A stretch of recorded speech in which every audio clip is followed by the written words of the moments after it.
You're listening to the Autism Weekly podcast. Each week, we share community voices and bring light to stories that increase awareness, acceptance, equity, access, and inclusion across the autism community. If you haven't already, subscribe to join the Autism Weekly family.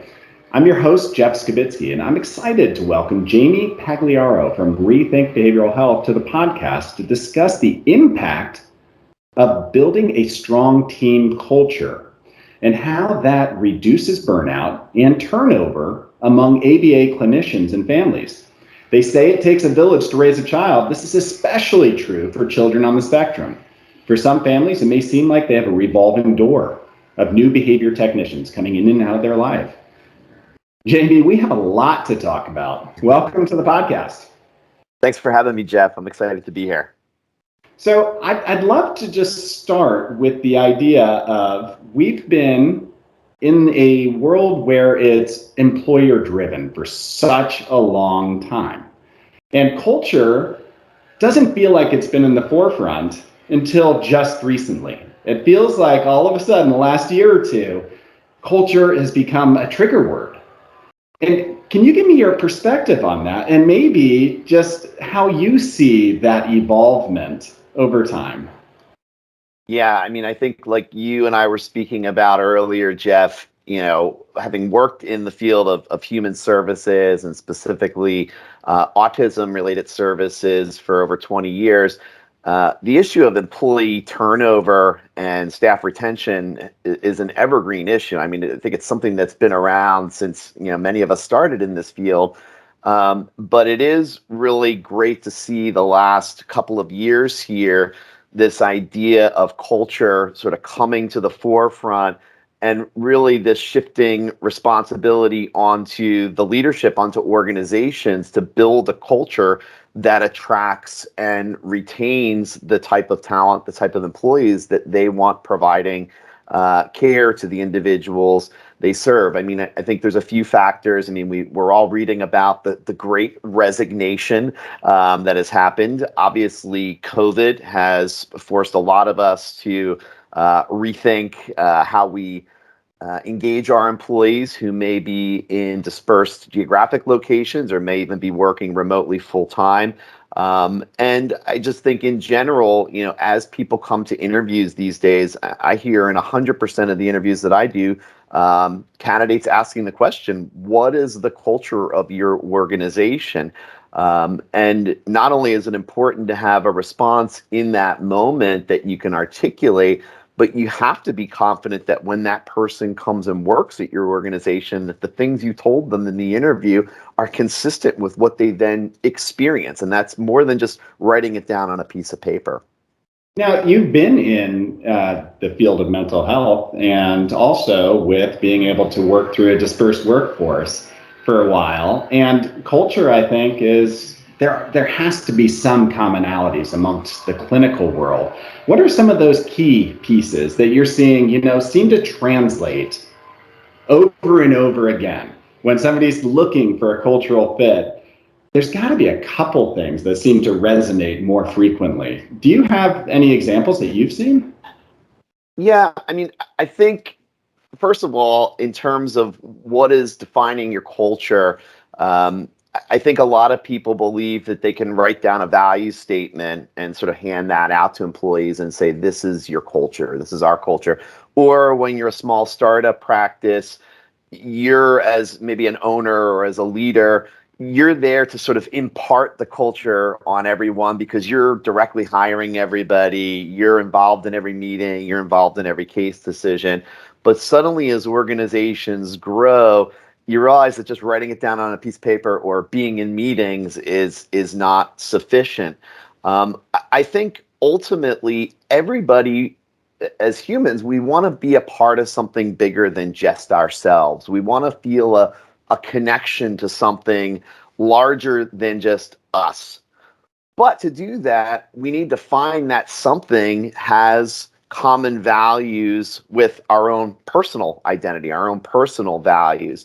And that's why I think the hiring process is such a key inflection point where not only as an employer are we trying to pick the people that we believe are going to fit with our culture, but we're also trying to articulate what our culture is so that that candidate can also make a decision about whether or not this does align with their value system. This is something bigger than themselves that they want to be a part of. So, you know, that's what I would say is the commonality is everybody wants to be part of something bigger than just themselves. That can take a lot of different forms and shapes, though, and finding that as an employer or as a candidate, I think finding that goodness of fit is a really important question that we should all be wrestling with as leaders and as hiring managers. I love that insight. I think that oftentimes is that we might even think that we have a culture or that we feel like there's a culture that maybe doesn't even exist. I bet you a lot of our leaders, our managers, people that have maybe some of that oversight responsibility have done some soul searching right now through this process. What do you think it is about being able to kind of step back and observe your employee base and understand their needs, their desires, and maybe kind of helping to support the culture that's being defined for you versus you going out and saying, this is the culture I want? Is there a scale to that? Yeah, there's definitely a dance there because whether or not you've been intentional about it or not, there's always a culture. So there's never a lack of a culture existing within an organization. The question is, how intentional as a leader or as an organization are you being about creating, or maybe a better way of is shaping, contributing to the development of that culture. I know when, I started to become more intentional about creating culture within my organization. I started with the question of what are our values? And again, it's easy to go in a back room and for somebody to write down as a leader, here are the values, and hand a piece of paper out to everybody and say, this is our values. But I think it was really important for me to begin by listening and trying to understand how our employees perceived our culture. I like to ask employees two questions and look at themes or patterns in their responses. The first question is, the people that we serve, whether you call them a partner, a customer, a client, an individual that serve, the patient, the families in a human service organization that you're delivering services to, what do you believe as an employee our partners value most about us? And you will get some really interesting responses to that. The second question is to ask an employee, what are the things that you value most about working here? And I think if you ask those two questions to a broad enough set of employees, and then you look for the commonalities between what customers perceive as value and what employees see as value, you will learn a lot about what your current culture is. And in fact, you can use that as a starting point for defining your values and your culture. I also encourage people to look at what are the things that differentiate you. Somebody says, I like working here. Well, why do you like working here? Because the people are friendly. Well, probably go into a lot of organizations and somebody would say something similar to that. But perhaps finding an organization that places a high degree of value on collaboration and that sees the importance of bringing people together to solve problems as opposed to seeing who has the best answer to the problem. That could be a core value that may exist in your organization, and therefore you may want to go out and look for people that enjoy collaboration versus people that like to be individual contributors. And you talk about values quite a bit, and the values, I mean, it's something that it trickles down and it spreads across, and there's no hierarchy to values within an organization. It's the company has to wrap around it. They have to become all immersed in that, or else you potentially have bad fit. And maybe that's a job that somebody doesn't necessarily fit in because they don't align with the values of the organization. And that's not a bad thing. But at the same time, we have such high turnover in our field right now. We have almost a revolving door of clinicians going into a lot of homes right now, which affects care. And that culture can start to change some of that if it's done appropriately. But how do you do that with a remote workforce that doesn't have as many touch points. Not everybody's working in a brick and mortar building. They're out working at homes and don't get to see their colleagues on a regular basis. So how does that carry over? Yeah, well, I've definitely seen the challenges there, having worked in home-based services and in center-based services. There's definitely a difference when you've got everybody sitting around the same table or coming into the same building every day versus a workforce that's going out and delivering services and representing your organization without other members of the organization present. And now, leading a technology company, we have many employees that are geographically dispersed. And I would say that when COVID hit, we moved to 100% remote. And it really got me nervous and thinking about, how are we going to make sure that people feel that connection to one another? And back to that point, feel that connection to something greater than themselves. I do think that technology can offer a lot of opportunity to have those types of employee engagements. For example, my team gets together once a month and we have a topic that we're focused on, and it may be something like creating and learning about each individual's personal mission, or looking at our communication styles, or looking at how we resolve conflict when we hit challenges with one another. And again, real easy to jump on and make a statement to everybody about, how to do these things. But what I really find our employees value is being able to engage with one another in conversations and in genuine conversations about these types of topics. I love using online tools where when we bring together large groups of employees, first of all, we introduce a topic or we introduce a theme, such as creating a personal mission statement. We may show some content, but I try to keep that relatively brief to 5 minutes or less. Then I give our employees opportunity for reflection. Not everybody is comfortable just jumping in a meeting with other colleagues to talk about something. So giving people a time to reflect on that topic, write down some of their thoughts, organize themselves, really helps them prepare then for getting into small group engagement. And whether I've got 50 employees or 500 employees in a meeting, we always have time where we break folks into small groups of 4 or 5 where we allow for sharing and engagement. So I think I know a lot of the tools today have breakout rooms or some similar concept where you can allow employees to talk with one another. And, you're not there lecturing to them. You're allowing them to have a conversation with one another, but you're providing some choreography around that. And then another, thing that I like to do from a technology perspective is for people to share publicly. So, for example, if we do an exercise like creating a personal mission statement, all employees then go to a little Google sheet where they get to fill out, their personal mission statement where everybody could see that. So I think there's really great ways using technology to create deeper levels of engagement. It just needs to be done in a thoughtful way, and it also needs to be done in an ongoing format. And we could talk about that later, but it is like working out. It's not a one-time thing and you're in shape. You've got to keep working at it if you want to be intentional.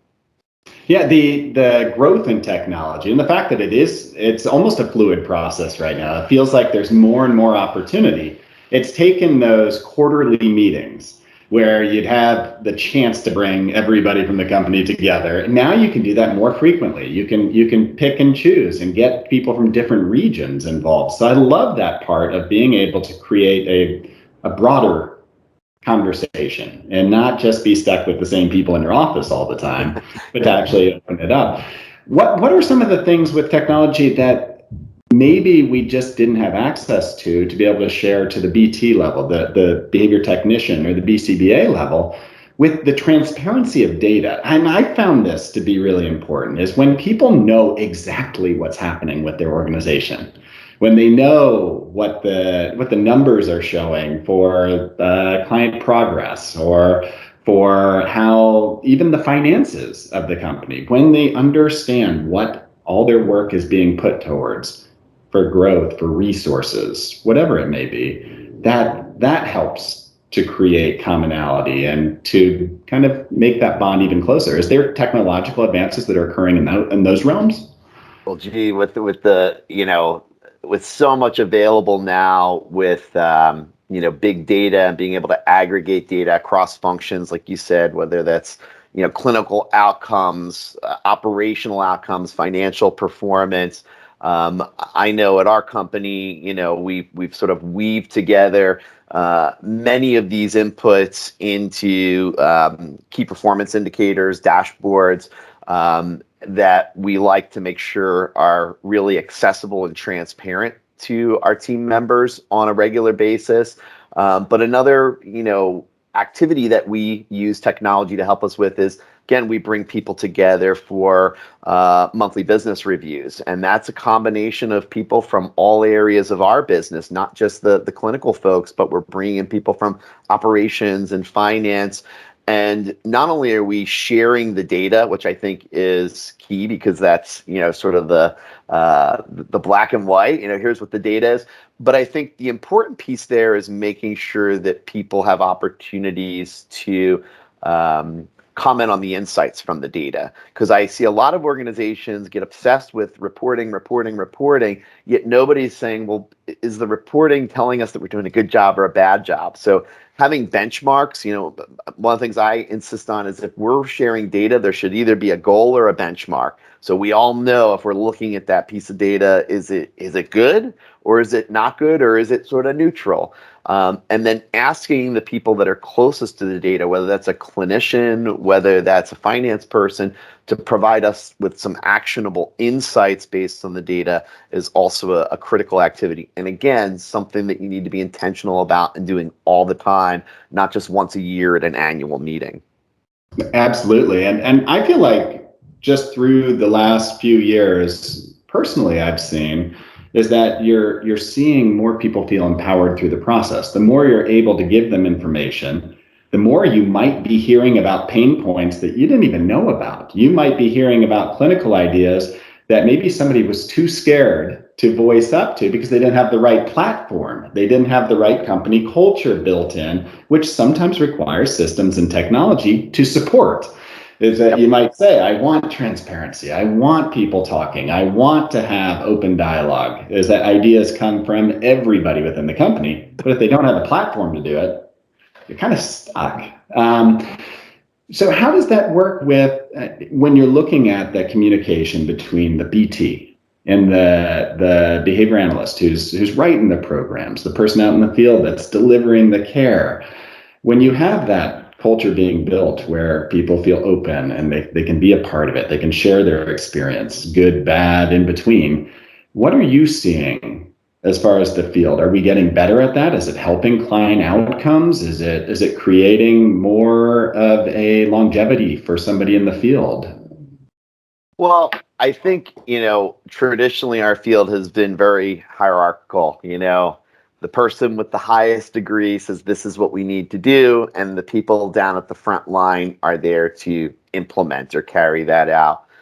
And again, as our mindset is shifting away from we're the employer, we've got all the answers, you're here to do the job, to something that's more collaborative that we're all a part of, I would really challenge leaders to ask questions like, are our employees at the front line encouraged to take risks? And I know that that's a challenging question because you don't necessarily want people jumping off of protocols or following policy that we've outlined to keep clients safe and to achieve outcomes. But are we encouraging clinicians to try new things, whether that's a reinforcement system or a teaching strategy? Is there, opportunity for them to try things, to bring that back to the team?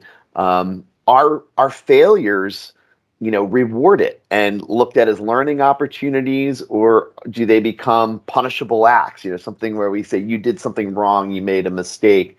So I think a lot of this just comes back to the culture that we establish, and again, maybe rethinking some of that culture that we've established. Say, do we create an environment? You mentioned the word open communication, where people are encouraged to take risks, fail, and then learn from those failures. And that's where I think those higher level leaders that have wisdom and probably a few battle scars in addition to that advanced degree can really reframe their perspective as not telling people what to do, but helping those individuals that when they hit a failure or a challenge, helping them problem solve and see what they can learn from those experiences. Yeah, and on that note, I'd love to hear your insight on this. This is a conversation that I've been having for a while, but it's about understanding the value of the onboarding process, that initial training process. We are a field that is extremely technical in our language. There's a lot of nuance to every single thing that's going on for somebody who's just at times entering into a new field of behavioral health. Yet, I think that we miss out on really instilling company culture, relationship building, some of those core fundamentals to being a part of a therapeutic relationship, because we're so focused on the technical side. Is there a need to immerse more culture right up front in the training process, in ongoing education on culture that will reduce their turnover and burnout and create better clinicians in the long run? Yeah, I mean, I think there's definitely opportunity in the onboarding process for any company to think about ways to infuse culture and messaging around your company and sort of set the tone around culture.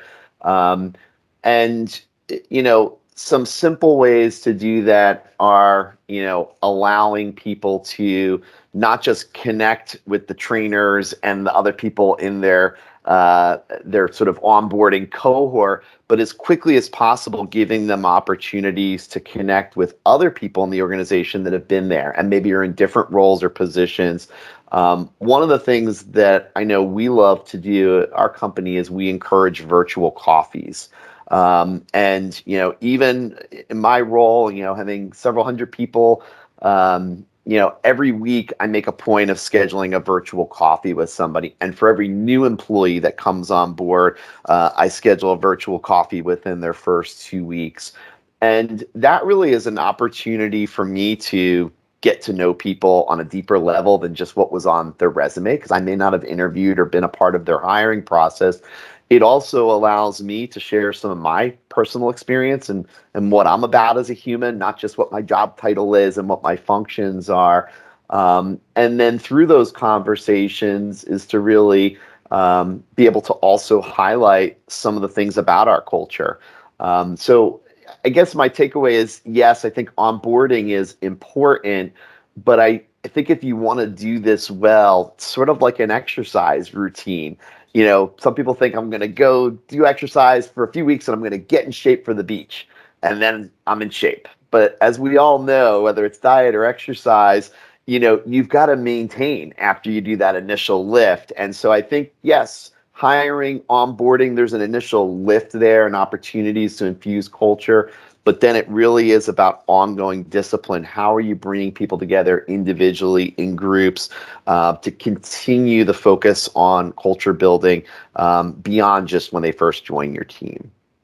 So, would you assume that it's the aggregate of all of the culture building, the company supporting the employees on the practice of that culture, helping to empower those within the organization to help to build new components of the culture if it's necessary, that helps to alleviate some of the highs and lows that are ever present in the ABA and behavioral health field, where every day could be its own adventure. You could be kicked on, they spit on one day, and then the next day you could see a child develop 3, 4 new skills that they never had before.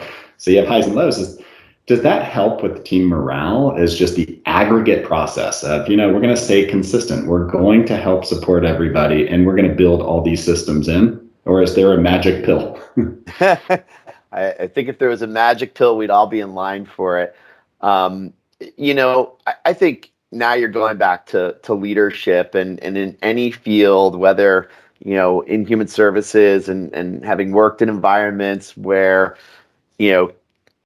patients or individuals that we serve are engaging in challenging behaviors, or even now in my present day world of running a technology company where we work with providers that are dealing with those challenges, and we have some of our own that we're managing on an ongoing basis.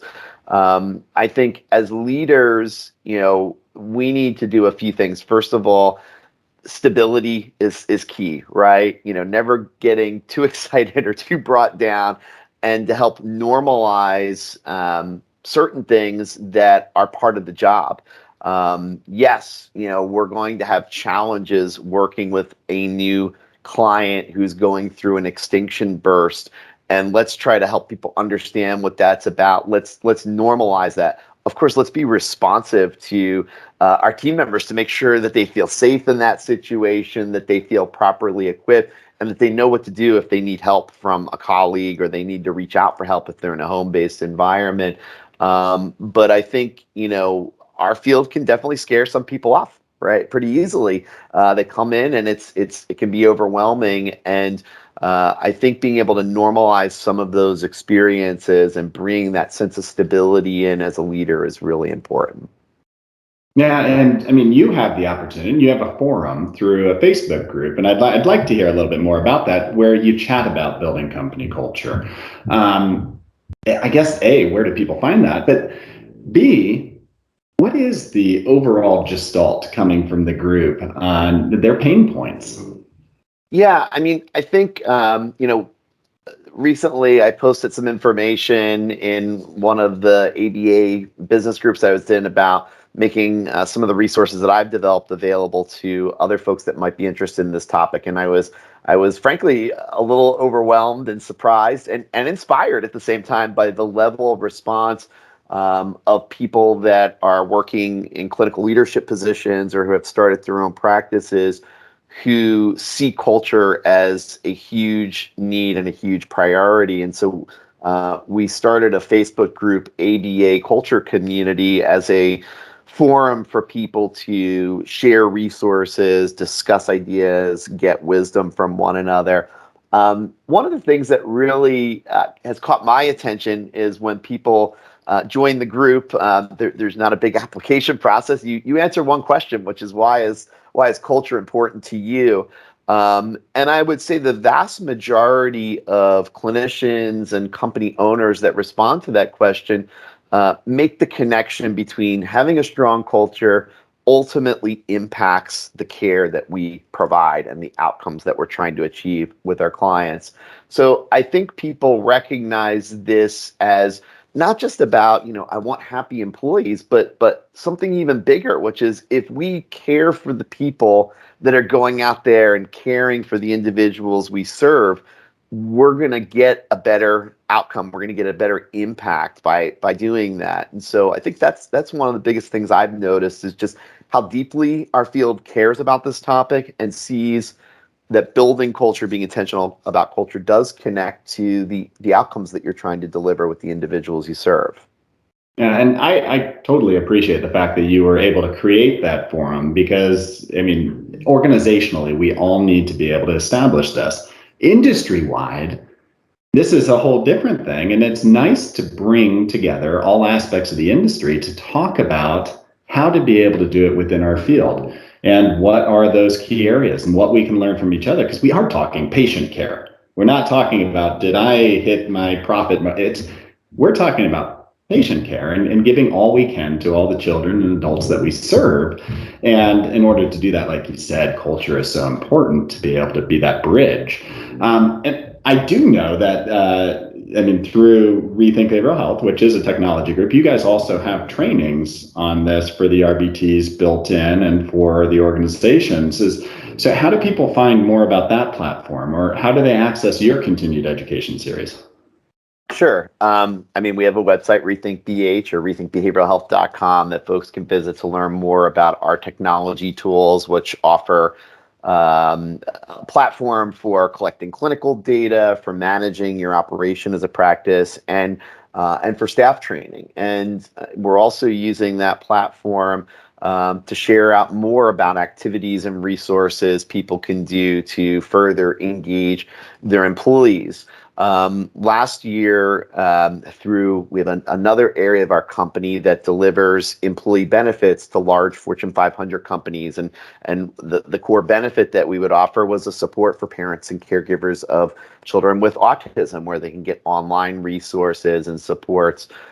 Through that area of our business, we brought in another technology company last year called Will, WHIL.com. And they offer a mobile app that really is targeting employee well-being and professional resilience. Two critical topics. You need folks to be stable in their personal lives and have a sense of well-being to even be able to come and engage professionally. And then as a professional, I mean, you were talking about this before, the highs and lows, but developing that professional resilience is also a key skill for any professional. And so through that, we're now able to offer our behavioral health providers access to another layer of tools to support that employee engagement and culture building. That's so valuable. Oftentimes we talk about with parents is that they have to be able to take care of themselves first in order to take care of their family. And I think that sometimes we do forget, and I'm glad that you're highlighting it, is that we need to do the same for the clinicians that are out there doing the work as well. Is that if you're not taking care of their well-being, if you're not looking at what they need and being cognizant that their job is probably one of the most difficult out there, it's going to be hard for them to be able to continue to be able to do their job at the top level, but also be involved with creating that culture that you want and those values that you want, because burnout will exist. Do you have any, I want to make sure, because you've had such exposure to so many people on this topic, but I just like to give you the final thoughts. I want to hear if you have a group of people right now, albeit families, behavior technicians, BCBAs listening, what would you be telling them right now would be the most important thing to start these conversations within their organization? Sure. I think, first of all, establish what your core values are. And again, I don't think that's something that you go off and do with the executive committee and walk out with a piece of paper that you hand out there. But I think that's something that you need to actively engage your employees in establishing what your core values are. I think that's the first step, and something that if you haven't done that, or you haven't looked at that core value statement that maybe you put on a piece of paper a few years ago, start by prioritizing that. Start by having conversations with your employees and really all your stakeholders, your vendor partners, the families that you serve. Understanding what values are important to your organization. The second thing is create opportunities for people to reinforce those values. A really simple thing that we do at our company, I mean, we have 4 key values that we talk about all the time: collaboration, open communication, customer focus, and caring for one another. And we have a team vision board where any member of the company can go on that, and they can recognize another employee in the company for one of those 4 values. And then they can also state explicitly a behavior or a set of behaviors that that employee exhibited that demonstrated that value. So I think, as a starting point, I mean, there's a lot more to it, but as a starting point, establishing your core values and giving people an opportunity to highlight and reinforce, and anybody, not just the leaders, anybody within the organization can recognize someone else for embodying those values. It's a really great place to start, Jeff. Well, Jamie, thank you so much. I think that the insight that you provided, gives a glimpse into what you're offering to your own employees, is that there's obviously a very strong focus on your company culture, but it's those further dialogues is that I can see is that it's kind of blending directly into the field itself. And you're starting those conversations with others, which I think are so needed right now. And I appreciate the fact that you're doing that. And thank you for coming on to chat about this today. It's such an enlightening topic. Thanks for having me, Jeff. And for anybody out there that's interested in building a stronger culture within their organizations, keep at it. I think just continuing to have the conversations, to ask the questions, and to try to continue to be intentional about it is probably the most valuable thing that you could do to build the culture that you want to work in and that will attract other people to want to work with you. Thank you for listening to Autism Weekly. We hope you tune back in next week to learn more about autism in the real world. Autism Weekly is now found on all the major listening apps, including Apple Podcasts, Google Podcasts, Stitcher, Spotify, Amazon Music, and more. Subscribe to be notified when we post a new podcast. Autism Weekly is produced by ABS Kids. ABS Kids is proud to provide diagnostic assessments and ABA therapy to children with developmental delays like Autism Spectrum Disorder. You can learn more about ABS Kids and the Autism Weekly podcast by visiting abskids.com. Thanks for tuning in. See you again next week.